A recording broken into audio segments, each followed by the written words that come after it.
Eh bien bonjour mes amis Gémeaux, bienvenue sur la chaîne Votre tirage général. J'espère que vous allez très bien et ceux qui me découvrent, soyez les bienvenus, cette chaîne est la vôtre. Alors mes amis Gémeaux, vous avez deux arcanes majeures que sont le hiérophante inversé et la tour. Vous avez de la coupe, du pentacle, de l'épée, pas mal d'épées, du bâton, il y a un peu de tout.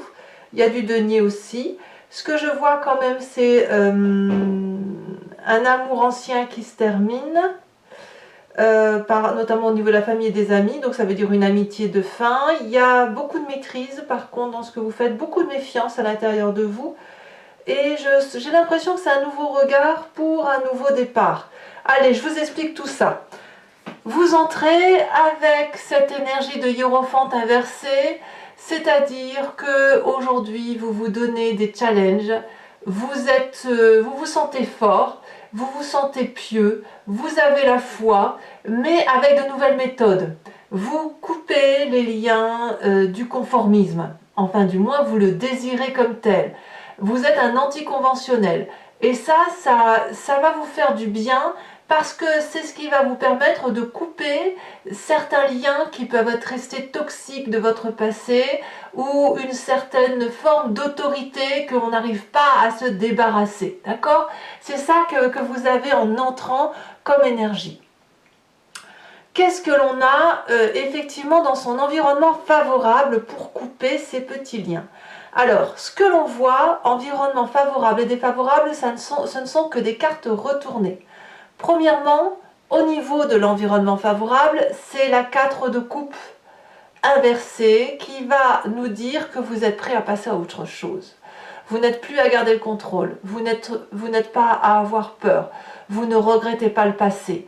Vous avez accepté, il y a une forme de résilience si vous voulez, vous acceptez ce qui se passe autour de vous au nom de l'amour, un amour peut-être un peu plus diffus que ce que vous avez l'habitude, mais vous acceptez grâce à cet anticonformisme de vous adapter à de nouvelles options, à de nouveaux chemins, à de nouvelles perspectives, comme s'il y avait quelque chose qui était clarifié dans votre tête et où vous savez que vous n'avez plus besoin de certaines choses du passé. Alors, effectivement, on sent dans votre présent quelqu'un qui a cette 7 de bâton, c'est-à-dire que vous auriez cette force, cette incroyable force de mener les challenges de façon seule, pragmatique, sans personne. Vous voyez, on voit cette personne ici qui est armée certes, mais qui est musclée. Ça veut dire qu'elle est entraînée, elle est persévérante, elle est capable de défier tous les défis.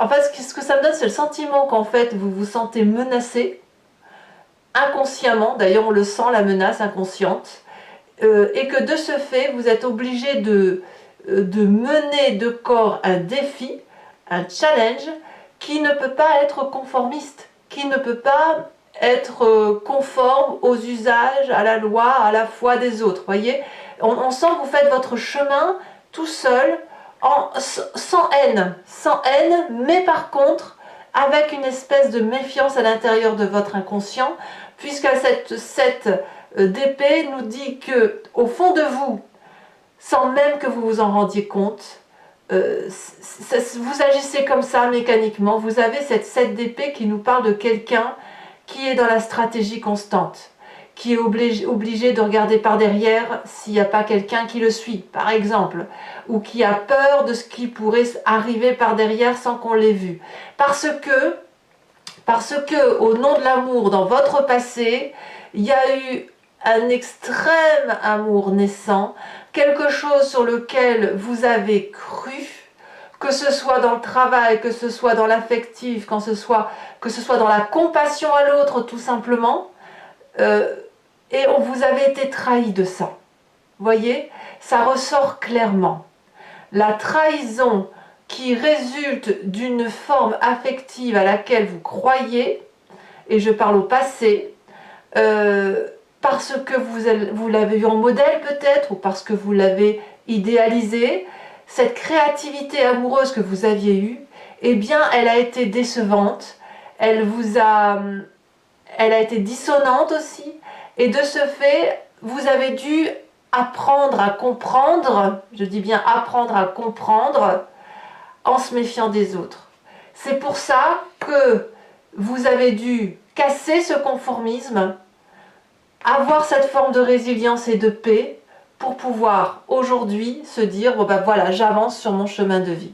Alors attention quand même aux événements défavorables, puisque lorsque l'on fait trop la paix, on renie un peu ce qui est réel, on renie la vérité. La 3 d'épée, elle nous dit que émotionnellement, physiquement, on est réalisé, on est fort, on fonce, on réprime ses émotions, on fait la paix avec tout le monde. Attention, ça c'est pas bon. C'est pas bon, pourquoi? Parce que si on garde trop à l'intérieur de soi et que l'on a trop de résilience, on s'oublie, on oublie sa nature propre, on oublie que trop de résilience tue la résilience, on oublie que à trop se méfier des gens, on peut devenir parano, et surtout, on est dans cette logique-là d'affrontement, de défi, de dureté, de protection de son territoire. Alors, je voudrais voir tout de suite ce qu'en pense la famille et les amis, parce qu'on a cette 2 de coupe inversée.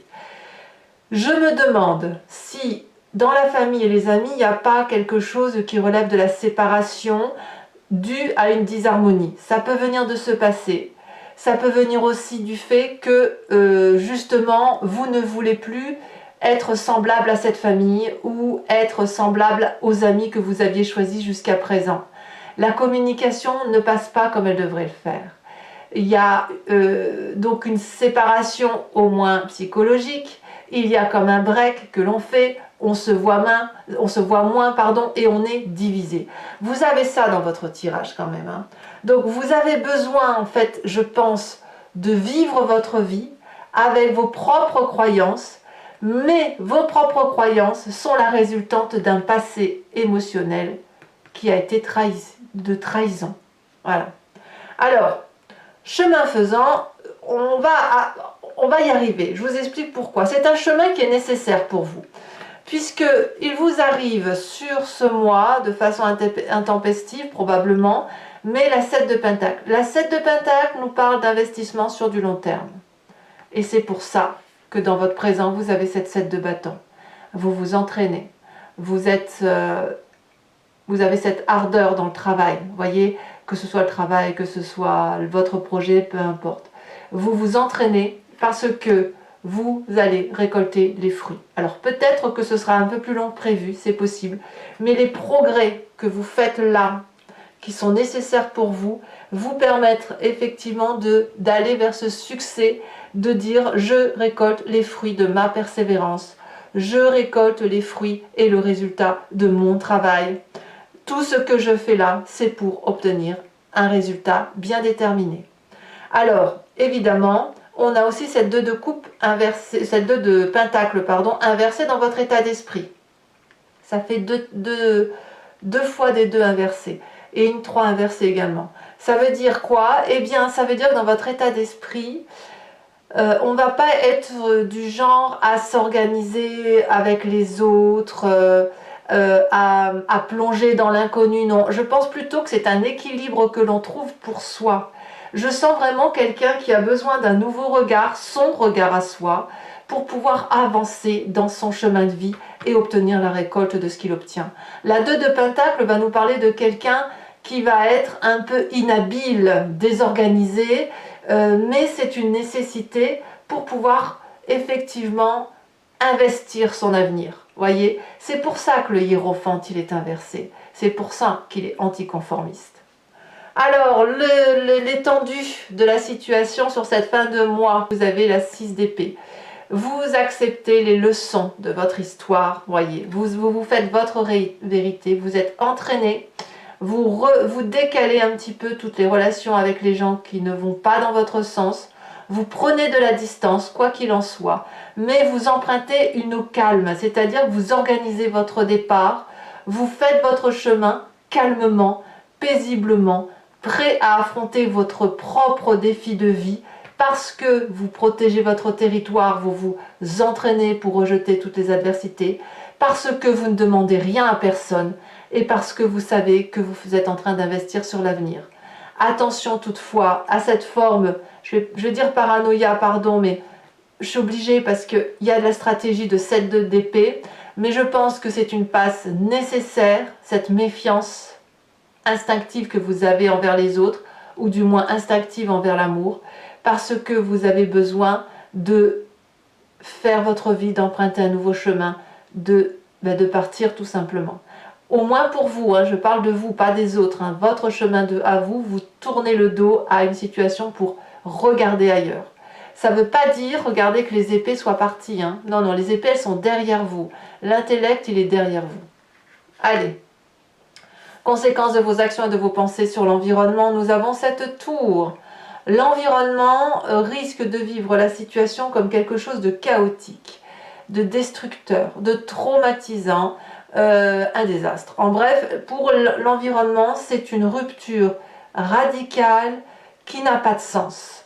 Mais il est possible effectivement qu'il y ait quelques pièces de puzzle qui ne se mettent pas sur le chemin complet, ou sur le jeu, si vous voulez, le jeu du puzzle. Il y a peut-être une pièce qui n'est pas comprise par rapport à l'environnement, mais c'est parce que votre inconscient vous oblige un peu à fuir, même si ce n'est pas une fuite en tant que telle, voyez. Vous avez une façon de percevoir l'intellect, une façon de raisonner qui émotionnellement vous apaise, mais qui ne vous empêche pas, si vous voulez, d'être dans l'observation excessive de ce qui se passe autour de vous.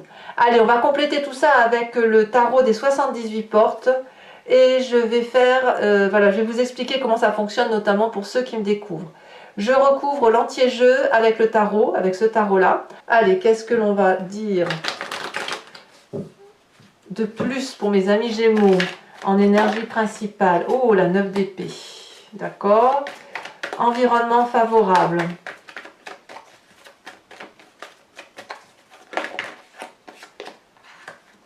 Ouais, vous voyez, on a quand même le fou et le battleur, hein, quand même, qui tombent ensemble. Hein. C'est un chemin qu'on prend seul. Alors là, il y en a deux, je ne vais pas les rajouter. Je veux un message clair pour mes amis Gémeaux.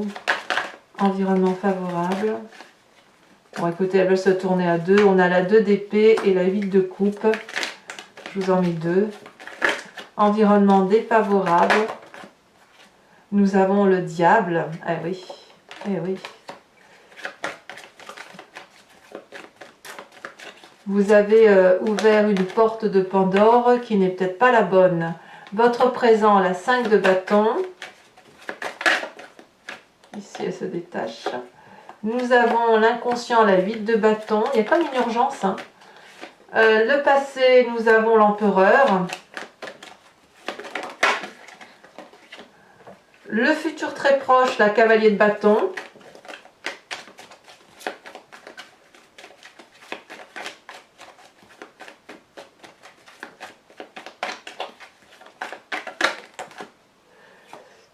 Nous avons dans l'état d'esprit la roi d'épée. Alors la famille et les amis. As de coupe. Ah ouais, ça m'étonne pas. Ça m'étonne pas. J'ai l'impression que vous en voulez à votre famille et vos amis. Ouais. Conséquences de vos actions et de vos pensées. La tour à nouveau. Ouh là là, ouais, il y a quelque chose à venir là. Et là, au niveau des conséquences de vos actions et de vos pensées sur l'environnement, nous avons la 6 de coupe. Ça va être un approfondissement assez riche en enseignements. Allez, mes amis Gémeaux, je vous tire également 5 cartes du grand jeu de Mademoiselle Lenormand. Donc, ceux qui me suivent, n'hésitez pas à vous poser une question ou à vous inspirer de votre histoire pour savoir ce que Mademoiselle Lenormand aura à vous dire sur ce tirage. C'est parti.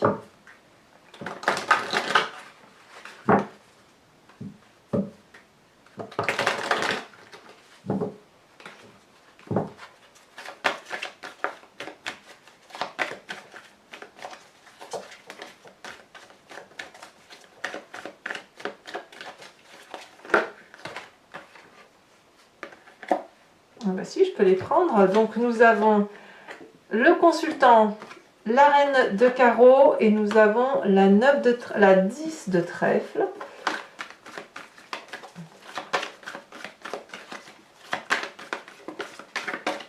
Nous avons ici la 3 de cœur.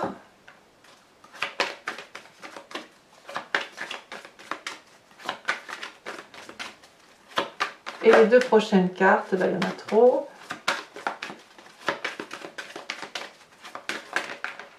Elles sont là, elles se détachent. Nous avons la 8 de cœur et nous avons la dame de pique. En même temps, je vais également vous tirer des cartes au H pour chacun des décans.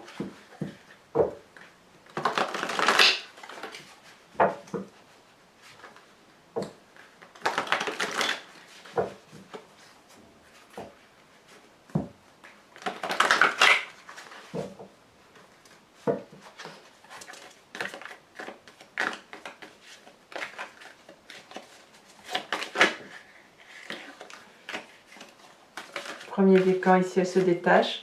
On parle de la contrainte. On parle également de l'expertise pour le deuxième décan. Et pour les troisième décans, on parle de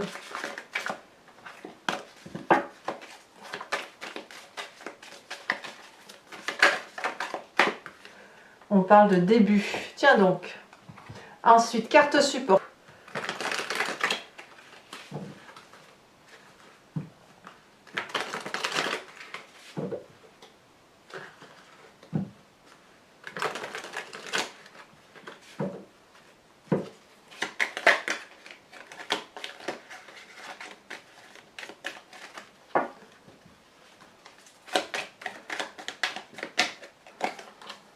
Oh, la contrainte, tiens, il y a une question de... C'est pas, vous n'êtes pas les premiers à sortir cette carte, hein, quand même, c'est fou ça. Deuxième décan. Ici. Ok, l'expert, d'accord. Et troisième décan avec la carte du début. Ici, elle s'est détachée, la tortue. Allez, eh bien écoutez, mes amis Gémeaux, n'hésitez pas à vous abonner bien sûr pour le soutien de la chaîne, mais aussi à commenter, à liker et pourquoi pas à partager. Je vous souhaite un excellent mois avec de nouveaux regards, avec de nouvelles ailes peut-être. Et je vous dis à très bientôt, je vous embrasse bien fort. Bisous bisous.